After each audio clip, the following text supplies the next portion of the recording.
여러분 안녕하십니까. 6월 28일 화요일 아침 뉴스투데이 경남 시작합니다. 먼저 오늘의 주요 뉴스입니다. 올해부터 중대재해처벌법이 시행된 가운데 검찰이 처음으로 위반 업체를 재판에 넘겼습니다.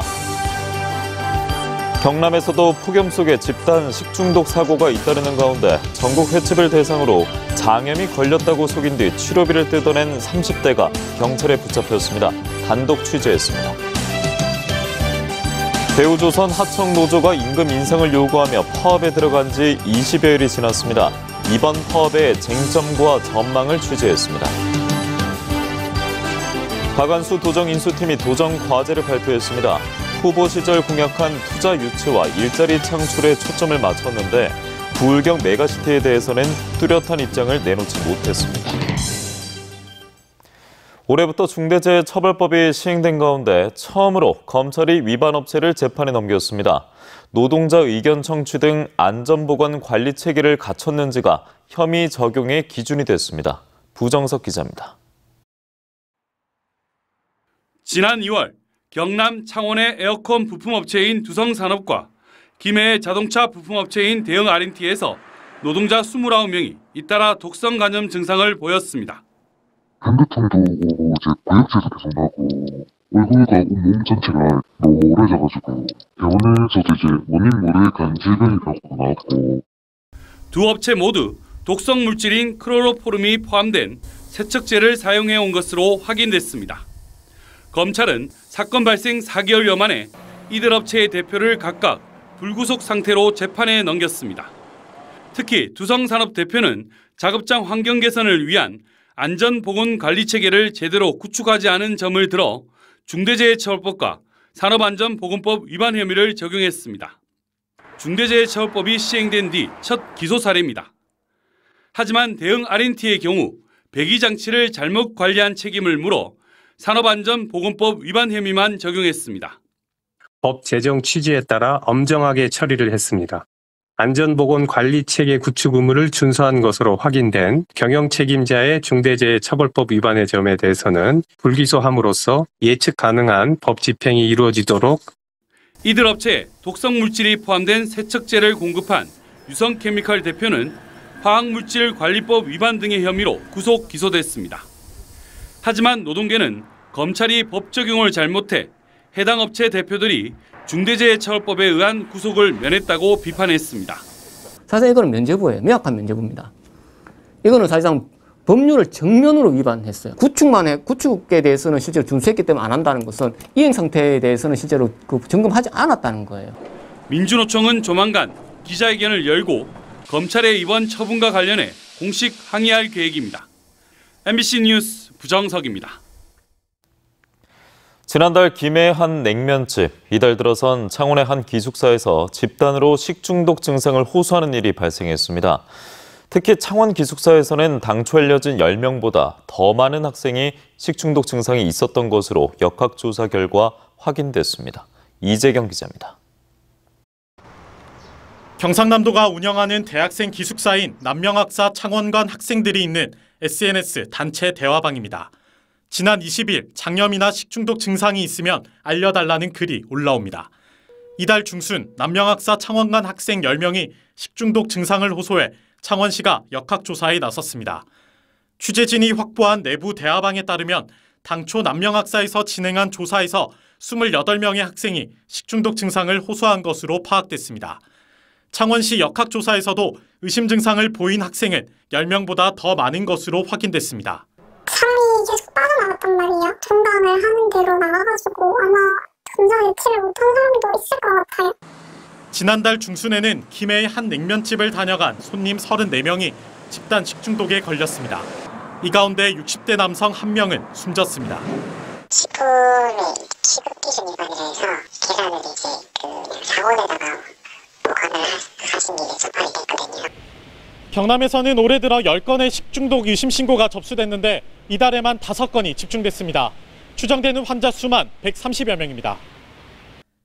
기온과 연관이 큰데 기온이 평균 1도 오르면 식중독 발생은 5%, 환자 수는 6% 증가한다는 연구 결과도 있습니다. 그러니까 식중독 발생 우려가 높은 집단급 식소 등을 4,182개소, 그러니까 집중 관리 업체로 지정해서 그 식품 식중독 예방 점검을. 식중독 증상이 있더라도 성급하게 지사제를 먹는 것은 주의해야 한다고 전문가들은 조언합니다. 혈변이 있다든지 또는 열이 38도 이상 고열이 나온다든지 그리고 설사 증상이 너무 심해서 탈수 증상이 생긴다면은 병원으로 방문하셔서 식중독 예방을 위해선 손을 잘 씻고 음식은 반드시 익혀 먹는 등 기본적인 위생 수칙을 잘 지켜야 한다고 전문가들은 강조했습니다. MBC 뉴스 이재경입니다. 폭염과 폭우가 반복되는 요즘 전국에서 식중독 의심 사고가 잇따르고 있습니다. 이걸 악용해서 전국의 음식점들을 대상으로 장염이 걸렸다고 속인 뒤 치료비를 뜯어낸 30대가 경찰에 붙잡혔습니다. 서창호 기자가 단독 취재했습니다. 경남 진주의 한 횟집 사장은 지난달 중순 이 횟집에서 회를 먹고 장염에 걸렸다며 치료비를 달라는 전화를 받았습니다. 젊은 친구가 다주고하는 목소리로 우리 가게에서 회를 먹고 병원에 입원해 있다 그러더라고요. 그런데 업주가 보험 처리를 해주겠다고 하자 바로 전화는 끊겼습니다. 하지만 알고 보니 지난달 중순 10여일 동안 경남 지역에서만 횟집 21곳이 이 장염 사기 전화에 당한 것으로 드러났습니다. 적게는 5만 원부터 많게는 27만 원까지, 뜯긴 돈만 300만 원이 넘습니다. 보험 처리를 하면 식중독 사고를 인정하는 셈이 돼서 영업에 차질이 생기는 걸 우려한 업주들이 그냥 현금으로 주고 끝냈던 겁니다. 안 좋은 이미지, 리뷰 같은 거 이런 것도 또 신경을 써야 되는데 그런 부분이 안 좋아지면은 또 영업에 지장이 있으니까. 경찰에 붙잡힌 37살 이모 씨는 서울에서 인터넷 검색을 통해 횟집 주소와 메뉴, 내부 구조를 외운 뒤 실제 횟집에 다녀온 것처럼 전화를 걸어 사기를 친 것으로 드러났습니다.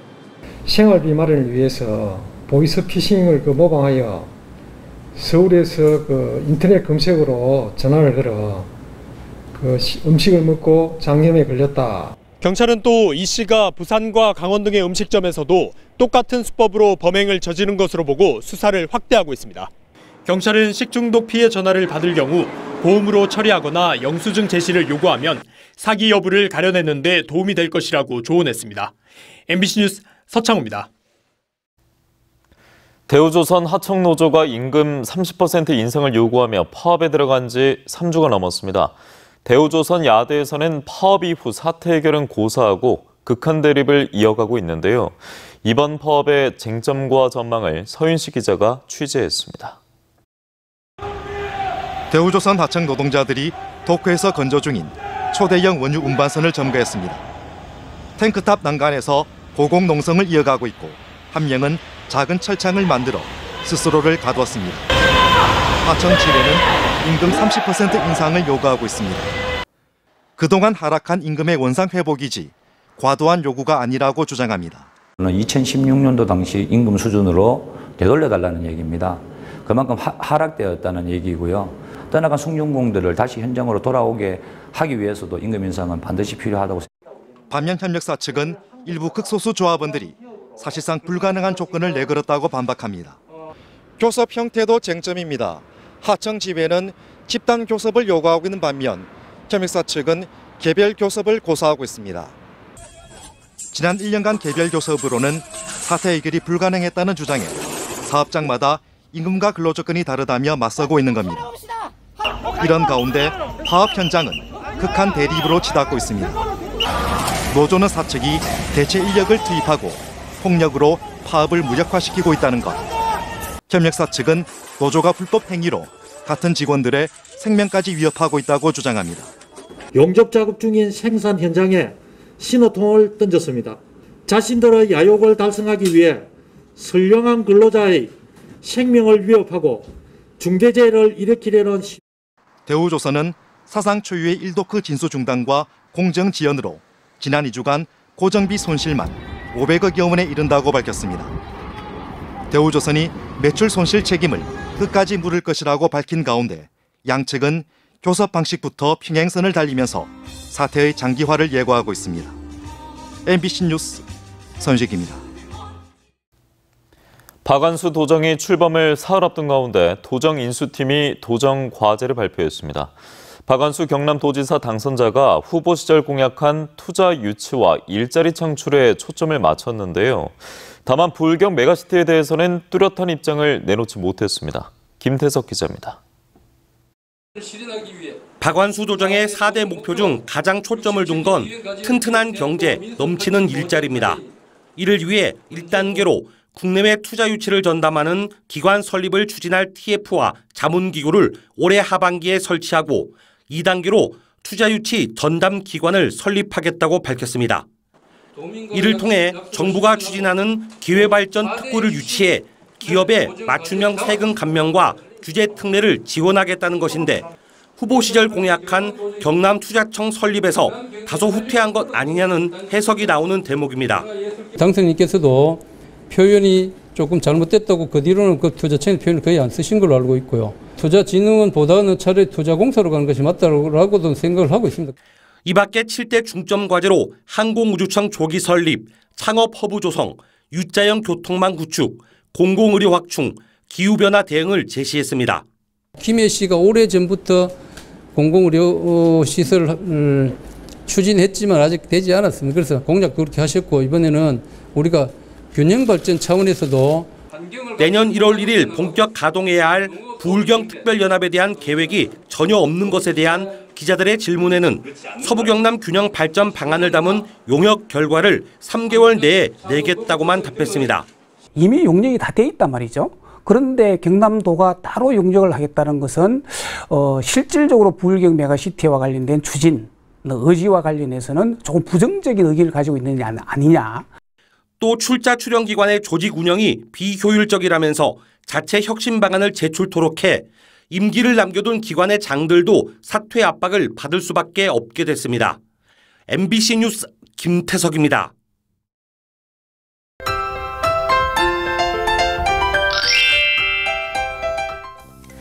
오늘도 우산을 챙겨 나오시는 게 좋겠습니다. 현재 곳곳에 시간당 1mm 내외의 약한 비가 이어지고 있는데요. 이 비는 모레까지 내렸다 그쳤다를 반복하며 산발적으로 올 것으로 보입니다. 내일까지 예상되는 비의 양은 10에서 40mm가량이 되겠습니다. 내일까지 경남 남해안 지역은 바람이 매우 강하게 불겠습니다. 거제와 통영에는 강풍주의보가 발효 중인데요. 내일 오후까지 순간풍속 시속 70km의 매우 강한 바람이 불겠습니다. 그 밖의 지역도 강풍이 예상되면서 시설물 관리와 안전사고에 신경 써주시길 바랍니다.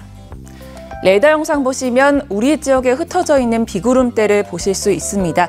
오늘 흐린 가운데 가끔 비가 내리겠고요. 경남 남해안 지역을 중심으로는 가시거리 500m 미만의 짙은 안개가 끼면서 교통안전에 더더욱 유의하시길 바랍니다. 자세한 지역별 날씨입니다. 현재 기온 보시면 함안 23도, 창원 23도, 밀양 24도 내외를 보이고요. 낮에는 밀양 29도, 창원은 27도까지 오르겠습니다. 거창의 아침 기온 22도, 진주 23도에서 시작합니다. 낮에는 진주 25도, 합천은 27도까지 오르면서 어제와 비슷한 기온을 보이겠습니다. 바다의 물결은 최대 2m 내외로 일겠습니다. 모레까지 비는 산발적으로 내릴 것으로 보이고요. 자세한 비 예보는 앞으로의 기상 예보를 참고해 주시길 바랍니다. 날씨 정보였습니다. 투데이 경남입니다. 제8대 하동군의회 폐원식이 오늘 오전 10시 30분 하동군 의회에서 열립니다. 제13회 국가유공자 및 보훈가족 위안 행사가 오늘 오전 11시 고성군 고성읍에서 펼쳐집니다. 정원 전문가 릴레이 초청 강연회가 오늘 오전 10시 진주시청 시민홀에서 진행됩니다. 합천군 시설관리공단 시설물 위수탁 협약식이 오늘 오후 5시 합천군청에서 열립니다. 경남 첫 e스포츠 상설 경기장이 진주시 중앙지하도 상가에 문을 열었습니다. e스포츠 상설 경기장은 진주시가 젊은 계층의 원도심 유입으로 침체된 상권을 활성화하고 시민들의 다양한 여가 문화 확산을 위해 마련한 것으로 최대 5대5 경기가 가능한 경기장과 콘솔 게임 체험장, 실시간 중계 촬영 시설과 관람 공간을 갖추고 있습니다. 진주시는 국공립 어린이집 4곳을 묶어 공동 보육하는 구슬모음 어린이집을 올해 처음으로 도입해 운영에 들어갔습니다.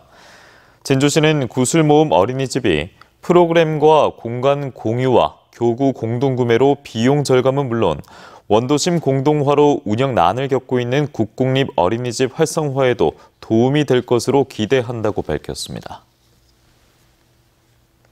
창원특례시 불교연합회가 주최한 경남발전과 상생통합기원법회가 창원불지사에서 펼쳐졌습니다. 이번 법회에선 박완수 도지사 당선자와 박종훈 교육감, 홍남표 창원시장 당선자가 참석했으며 연합회와 당선자들은 정파를 떠나 경남의 발전과 상생, 평화를 기원하고 함께 노력하길 기도하는 법회를 가졌습니다. 경상국립대학교 식물생체리듬연구센터가 어제 문을 열었습니다. 김외연 경상대 교수를 센터장으로 성균관대와 포항공대 등이 공동 참여하는 식물생체리듬연구센터는 2029년까지 정부 출연금 117억 원을 지원받아 생체 리듬과 환경의 상호작용 연구를 통해 식물 시스템 최적화 기술 개발에 나섭니다.